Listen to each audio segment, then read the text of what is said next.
Hello friends, welcome back to S M G ಅಪ್ಡೇಟ್ಸ್ಗೆ.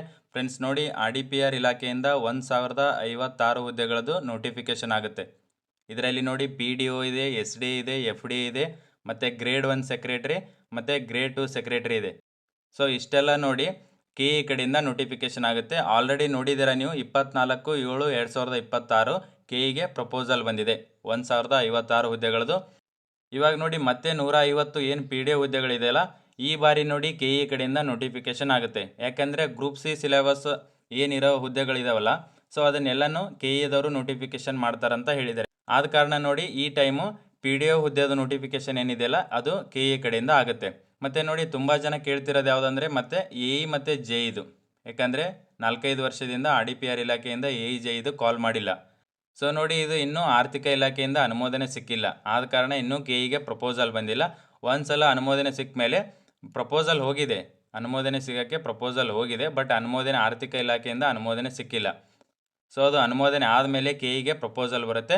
ಒಂದ್ಸಲ K ಇಗೆ proposal ಬಂದಮೇಲೆ ನೋಟಿಫಿಕೇಷನ್ನ ಮಾಡ್ತಾರೆ. ಬಟ್ ಇವಾಗ ನೋಡಿ ಮಾಹಿತಿ ಸಿಕ್ಕಿರೋದು ಎಷ್ಟಂದರೆ 150 ಪಿ ಡಿ ಒ, ಮತ್ತು ನೋಡಿ ಗ್ರೇಡ್ 1 ಸೆಕ್ರೆಟರಿ 135 ಇದೆ. ನೆಕ್ಸ್ಟ್ ನೋಡಿ ಗ್ರೇಡ್ 2 ಸೆಕ್ರೆಟರಿ ನೋಡಿ ತುಂಬ ಹುದ್ದೆಗಳಿದೆ, 343 ಹುದ್ದೆಗಳು. ಇದಕ್ಕೆ ಏನು ಸಿಲೆಬಸ್ಸು ಮತ್ತು ಯಾವಾಗ ಎಕ್ಸಾಮ್ ಕಂಡಕ್ಟ್ ಮಾಡ್ಬೋದು ಮತ್ತು ಯಾವಾಗ ನೋಟಿಫಿಕೇಷನ್ ಮಾಡ್ಬೋದು ಅಂತೇಳಿ ನೋಡೋಣ. ಮತ್ತು ನೋಡಿ ನೆಕ್ಸ್ಟ್ ಯಾವುದಂದರೆ ದ್ವಿತೀಯ ದರ್ಜೆ ಲೆಕ್ಕ ಸಹಾಯಕ ಎಸ್ ಡಿ ಎ 158 ಇದೆ. ಮತ್ತು ನೋಡಿ ಪ್ರಥಮ ದರ್ಜೆ ಸಹಾಯಕರು ಎಫ್ ಡಿ ಎ ನೋಡಿ 100 ಹುದ್ದೆಗಳು. ನೆಕ್ಸ್ಟು ಎಸ್ ಡಿ ಎ 200 ಹುದ್ದೆಗಳು. ಟೋಟಲ್ ಎಷ್ಟಂದರೆ 1056 ಆರ್ ಡಿ ಪಿ ಆರ್ ಇಲಾಖೆಯಿಂದ ನೋಟಿಫಿಕೇಷನ್ ಮಾಡ್ತಾರೆ. ಆಲ್ರೆಡಿ ಕೆ ಇಗೆ ಪ್ರಪೋಸಲ್ ಬಂದಿದೆ, ಯಾವಾಗ ಬೇಕಾದರೂ ನೋಟಿಫಿಕೇಷನ್ನ ಮಾಡ್ಬೋದು. ನೋಡಿ ಇದನ್ನು ಆಲ್ಮೋಸ್ಟ್ ಈ ಮಂತ್ ಎಂಡ್ ಅಥವಾ ಸೆಪ್ಟೆಂಬರಲ್ಲಿ ನೋಟಿಫಿಕೇಷನ್ನ ಮಾಡ್ತಾರೆ. ಯಾಕೆ ಸೆಪ್ಟೆಂಬರ್ ಅಂದರೆ ನೋಡಿ ಸೆಪ್ಟೆಂಬರ್ವರೆಗೂ ಏನು ಪ್ರಪೋಸಲ್ಗಳು ಬರ್ತಾವಲ್ಲ ಬೇರೆ ಬೇರೆ ಇಲಾಖೆಯಿಂದ, ಅದನ್ನು ಸೆಪ್ಟೆಂಬರ್ ಫಸ್ಟ್ ವೀಕಲ್ಲಿ ನೋಟಿಫಿಕೇಷನ್ ಮಾಡ್ತೀವಿ ಅಂತೇಳಿ ಕೆ ಇ ಕಡೆಯಿಂದನೇ ಮಾಹಿತಿ ಕೊಟ್ಟಿದ್ದಾರೆ. ಸೊ ನೋಡಿ ಸೆಪ್ಟೆಂಬರಲ್ಲಿ ನೋಟಿಫಿಕೇಷನ್ ಆದರೆ ನೆಕ್ಸ್ಟ್ ನೋಡಿ ಅಕ್ಟೋಬರು ನವಂಬರು ಇವೆರಡು ತಿಂಗಳು ಬಿಟ್ಟರೆ ನವಂಬರ್ ಎಂಡ್ ಅಥವಾ ಡಿಸೆಂಬರಲ್ಲಿ ಎಕ್ಸಾಮ್ನ ಕಂಡಕ್ಟ್ ಮಾಡ್ತಾರೆ. ಸೊ ಇಷ್ಟು ಮಾಹಿತಿ ಇರೋದು. ನೋಡಿ ಪಿ ಡಿ ಒಗೆ ಏನು ಸಿಲೆಬಸ್ ಇದೆ ಮತ್ತು ಏನು ಕ್ವಾಲಿಫಿಕೇಷನ್ ಇದೆ ಅಂತೇಳಿ ನಿಮಗೆ ಮುಂಚೆ ಗೊತ್ತಿದೆ. Group C syllabus first paper G S ಇರುತ್ತೆ, ಸೆಕೆಂಡ್ ಪೇಪರು ಕಮ್ಯುನಿಕೇಷನ್ ಇರುತ್ತೆ. ಟೋಟಲ್ 150 ಹುದ್ದೆಗಳು ನೋಡಿ. ಲಾಸ್ಟ್ ಟೈಮ್ ನೋಡಿ 150 ಹುದ್ದೆದು ನಾನ್ ಎಚ್ ಕೆದು ಮಾಡಿದರು ಮತ್ತು 97 ಹುದ್ದೆದು ಎಚ್ ಕೆದು ಮಾಡಿದರು. ಇವಾಗ 150 ಹುದ್ದೆಗಳು. ತುಂಬ ಜನ ಕೇಳ್ತಿದ್ರು ಪಿ ಡಿ ಒ ಮತ್ತೆ ನೋಟಿಫಿಕೇಷನ್ ಆಗುತ್ತಾ ಅಂತೇಳಿ. ಮತ್ತು ಅದರ ಜೊತೆಗೆ ಇನ್ನೊಂದು ಯಾವುದಂದರೆ ಸಿ ಟಿ ಐ ಕೇಳ್ತಿದ್ದಾರೆ. ಯಾಕೆಂದರೆ last time C T I 2023ರಲ್ಲಿ ನೋಟಿಫಿಕೇಷನ್ ಆಗಿ 24ರಲ್ಲಿ ಎಕ್ಸಾಮ್ನ ಕಂಡಕ್ಟ್ ಮಾಡಿದರು. ಸಿ ಟಿ ಐದು 100% ಇನ್ನೊಂದು ನೋಟಿಫಿಕೇಷನ್ ಆಗುತ್ತೆ. ಇವಾಗ ಯಾವ ರೀತಿ ಪಿ ಡಿ ಒದು ಮಾಡ್ತಿದ್ದಾರಲ್ಲ ಮತ್ತೊಂದು ಸಿ ಟಿ ಐ ನೋಟಿಫಿಕೇಷನ್ ಆಗುತ್ತೆ, ಅದಕ್ಕೂ ಸೇಮ್ ಸಿಲೆಬಸ್. ಸೊ ಕರೆಕ್ಟಾಗಿ ಓದ್ಕೊಳ್ಳಿ. ನೋಡಿ ಗ್ರೇಡ್ 1 ಸೆಕ್ರೆಟ್ರಿ, ಗ್ರೇಡ್ 2 ಸೆಕ್ರೆಟ್ರಿ ಮತ್ತು ಎಸ್ ಡಿ ಎಫ್ ಡಿ ಏನಿದಾವಲ್ಲ ಇದಕ್ಕೆಲ್ಲನೂ ಗ್ರೂಪ್ ಸಿ ಸಿಲೆಬಸ್ಸೇ ಇರೋದು. ನೀವು ಜಿ ಎಸ್ ಪ್ಲಸ್ ಕಮ್ಯುನಿಕೇಷನ್ನ ನೀಟಾಗಿ ಓದ್ಕೊಂಡ್ರೆ ಆರಾಮ್ಸೆ ಕ್ಲಿಯರ್ ಮಾಡ್ಬೋದು. ಮತ್ತು ನೋಡಿ ಈ ಟೈಮ್ ನೋಡಿ ಕೆ ಎದವ್ರು ಕಂಡಕ್ಟ್ ಮಾಡ್ತಿದ್ದಾರೆ, ತುಂಬ ಸ್ಟ್ರಿಕ್ಟಾಗಿ ಕಂಡಕ್ಟ್ ಮಾಡ್ತಾರೆ, ತುಂಬ ಫಾಸ್ಟಾಗಿರುತ್ತೆ ಮತ್ತು ತುಂಬ ಟ್ರಾನ್ಸ್ಪರೆನ್ಸಿ ಇರುತ್ತೆ. ಸೊ ಆದ ಕಾರಣ ಎರಡನೇ ಪೇಪರ್ ಏನಿದೆಯಲ್ಲ ಕಮ್ಯುನಿಕೇಷನ್, ಅದನ್ನು ಜಾಸ್ತಿ ಟಾರ್ಗೆಟ್ ಮಾಡಿ ಸ್ಕೋರ್ನ ಮಾಡ್ಬೋದು. ನೋಡಿ ಎರಡನೇ ಪೇಪರ್ಗೆ ಹ್ಯಾಂಡ್ ರಿಟನ್ ನೋಟ್ಸ್ ಬೇಕಿದ್ದರೆ ನಾನು ಡಿಸ್ಕ್ರಿಪ್ಷನಲ್ಲಿ ಮೊಬೈಲ್ ನಂಬರ್ನ ಹಾಕಿರ್ತೀನಿ, ಅದಕ್ಕೆ ನೀವು ನೋಟ್ಸ್ ಅಂತೇಳಿ ಮೆಸೇಜ್ ಮಾಡಿದ್ರೆ ಅದನ್ನು ನಾನು ಶೇರ್ ಮಾಡ್ತೀನಿ. ಎರಡನೇ ಪೇಪರ್ಗೆ ಏನು ಕನ್ನಡ, ಕಂಪ್ಯೂಟರ್, ಇಂಗ್ಲೀಷ್ ಇದೆಯಲ್ಲ ಅದಕ್ಕೆ ನಾನು ಶೇರ್ ಮಾಡ್ತೀನಿ. ಸೊ ಅದನ್ನು ನೀವು ಓದ್ಕೋಬೋದು. ನೋಡಿ ಪಿ ಡಿ ಒ ಮತ್ತು ಗ್ರೇಡ್ 1 ಸೆಕ್ರೆಟರಿ ಮತ್ತು ಎಫ್ ಡಿ ಏನಿದೆಯಲ್ಲ ಈ 3 ಹುದ್ದೆಗಳಿಗೆ ಡಿಗ್ರಿ ಕ್ವಾಲಿಫಿಕೇಷನ್ ಇದೆ.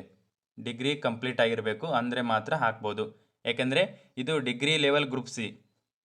ಮತ್ತು ಗ್ರೇಡ್ 2 ಎಸ್ ಡಿ ಎ ಮತ್ತು ಎಸ್ ಡಿ ಎ ಇದೆಯಲ್ಲ ಇವು ಬಿಲೋ ಡಿಗ್ರಿ ಕ್ವಾಲಿಫಿಕೇಷನ್ ಬೇಕು ಇದಕ್ಕೆ.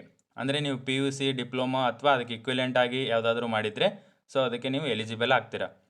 ಬಟ್ ನೋಡಿ ಪಿ ಡಿ ಒಗೆ ಅಪ್ಲೈ ಮಾಡಬೇಕು ಮತ್ತು ಗ್ರೇಡ್ 1ಗೆ ಅಪ್ಲೈ ಮಾಡಬೇಕು ಮತ್ತು ಎಫ್ ಡಿಗೆ ಅಪ್ಲೈ ಮಾಡಬೇಕಂದ್ರೆ ನಿಮ್ಮದು ಕಂಪಲ್ಸರಿ ಡಿಗ್ರಿ ಆಗಿರಬೇಕು. ಯಾವುದೇ ಡಿಗ್ರಿ ಆದರೂ ನಡೆಯುತ್ತೆ, ಎನಿ ಡಿಗ್ರಿ.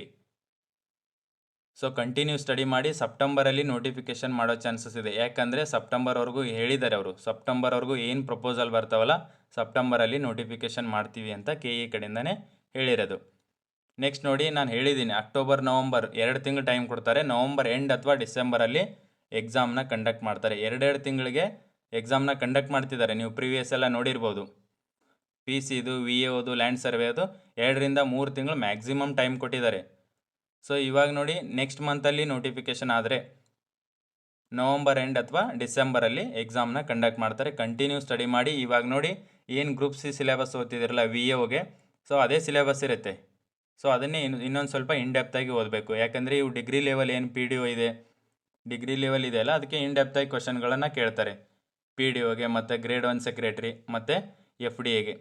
ಯಾಕಂದರೆ ಇವು ಡಿಗ್ರಿ ಲೆವೆಲ್ ಇರೋದ್ರಿಂದ ಸ್ವಲ್ಪ ಡೆಪ್ತಾಗಿ ಕ್ವಶನ್ಗಳನ್ನು ಬರ್ತವೆ. ಮತ್ತು ನೋಡಿ ಗ್ರೇಡ್ 2 ತುಂಬ ಹುದ್ದೆಗಳಿದೆ, 343 ಹುದ್ದೆಗಳು.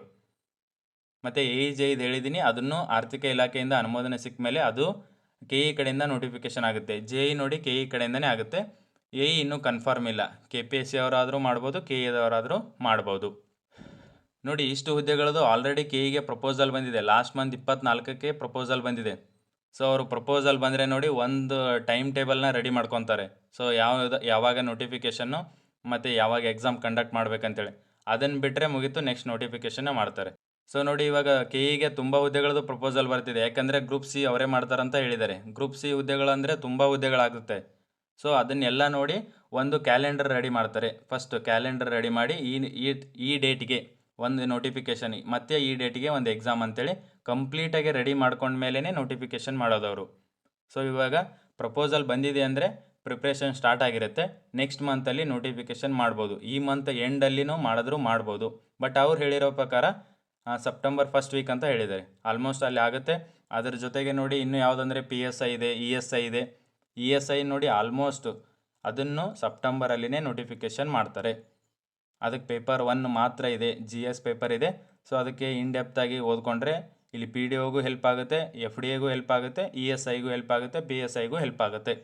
ಸ್ವಲ್ಪ ಕ್ವಶನ್ ಪೇಪರ್ಗಳನ್ನು ಸಾಲ್ವ್ ಮಾಡಿ. ಯಾಕಂದರೆ ನೋಡಿ PC ನೋಡಿ ತುಂಬ ಜನ ಕಡಿಮೆ ಸ್ಕೋರ್ ಮಾಡಿದರು. ಯಾಕಂದರೆ ಪೇಪರ್ ಲೆವೆಲ್ ಆ ಥರ ಎಕ್ಸ್ಪೆಕ್ಟ್ ಮಾಡಿರಲಿಲ್ಲ ಅವರು.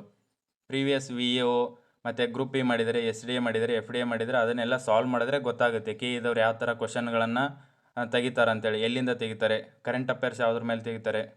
ಮುಂಚೆ ಏನು KSP ಕಂಡಕ್ಟ್ ಮಾಡ್ತಿದ್ದಾರಲ್ಲ, ಸೊ ಆ ಥರ ಓದ್ಕೊಂಡಿದ್ದಾರೆ ತುಂಬ ಜನ. ಸೊ ಸಿಂಗಲ್ ಲೈನ್ ಕ್ವಶನ್ಗಳನ್ನು, ಡೈರೆಕ್ಟ್ ಕ್ವಶನ್ಗಳನ್ನು ನೋಡ್ಕೊಂಡಿದ್ದಾರೆ. ಸೊ ಆ ರೀತಿ ಕೇಳಿಲ್ಲ ಅವರು. ಮತ್ತು ನೋಡಿ ಸೇಮ್ ಸಿಲೆಬಸ್ಸು ಮತ್ತು ಸೇಮ್ ಕ್ವಾಲಿಫಿಕೇಷನ್ ಇರೋ ಹುದ್ದೆಗಳನ್ನು ಒಂದೇ ಎಕ್ಸಾಮ್ ಕಂಡಕ್ಟ್ ಮಾಡ್ತಾರೆ. ಆಲ್ರೆಡಿ ಪ್ರೀವಿಯಸಲ್ಲಿ ಸ್ಟಾರ್ಟ್ ಮಾಡಿದ್ದಾರೆ. ನೀವು ಎಕ್ಸಾಂಪಲ್ ನೋಡ್ಬೋದು. ಯಾವುದಂದರೆ ಇಲ್ಲಿ PDO, ಗ್ರೇಡ್ 1 ಸೆಕ್ರೆಟ್ರಿ ಮತ್ತು FDA ನೋಡಿ, ಇವೆಲ್ಲ ಡಿಗ್ರಿ ಲೆವೆಲ್ ಇರೋದ್ರಿಂದ ಒಂದೇ ಎಕ್ಸಾಮ್ಗಳನ್ನು ಕಂಡಕ್ಟ್ ಮಾಡೋ ಚಾನ್ಸಸ್ ಇದೆ. ಮತ್ತು ನೋಡಿ ಬಿಲೋ ಡಿಗ್ರಿ ಏನಿರುತ್ತಲ್ಲ, ಗ್ರೇಡ್ 2 ಮತ್ತು SDA ಮತ್ತು SDA ಮತ್ತು ಇವಕ್ಕೆಲ್ಲ ನೋಡಿ ಒಂದೇ ಕ್ವಾಲಿಫಿಕೇಷನು ಮತ್ತು ಒಂದೇ ಸಿಲೆಬಸ್ ಇದೆ. ಸೊ ಇವು ಒಂದೇ ಎಕ್ಸಾಮ್ಗಳನ್ನು ಕಂಡಕ್ಟ್ ಮಾಡ್ತಾರೆ.